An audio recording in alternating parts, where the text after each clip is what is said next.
വീടിന്റെ ഉള്ളിൽ കഴിയുന്ന സ്ത്രീകളെ മുഴുവനും വലിച്ചു പുറത്തിറക്കി ആരോഗ്യമെന്ന പേരിലും എക്സസൈസ് എന്ന പേരിലും ഇതൊക്കെ സ്ത്രീകളെ ക്രമേണ കൊണ്ടുപോയി വാട്സപ്പ് ഗ്രൂപ്പുകൾ ഉണ്ടാക്കി അവരുടെ ആശയങ്ങളെയും വിശ്വാസത്തെയും തകർത്ത് ഇവിടെ പോർച്ചുഗീസുകാരൻ എന്തായിരുന്നോ ഉദ്ദേശിച്ചത് അതിലേക്ക് തന്നെയാണ് ഇവർ കൊണ്ടുപോയിക്കൊണ്ടിരിക്കുന്നത്. പോർച്ചുഗീസുകാരൻ അവരുടെ കാലത്ത് ചെയ്തതിനെ പറ്റി ഫതുഹുൽ മുബീനിൽ ഷെയ്ഖ് സൈനുദ്ദീൻ മഖ്ദൂം തങ്ങൾ പറയുന്നുണ്ട്.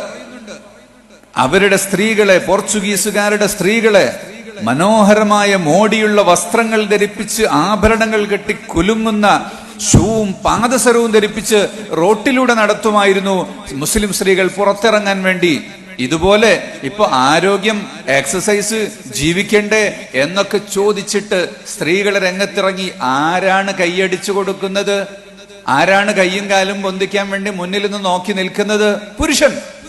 ഇതെന്താരോഗ്യമാണ്? ആരോഗ്യത്തിൽ ഏറ്റവും വലുത് മാനസികാരോഗ്യമാണ്. എനിക്ക് പറയാൻ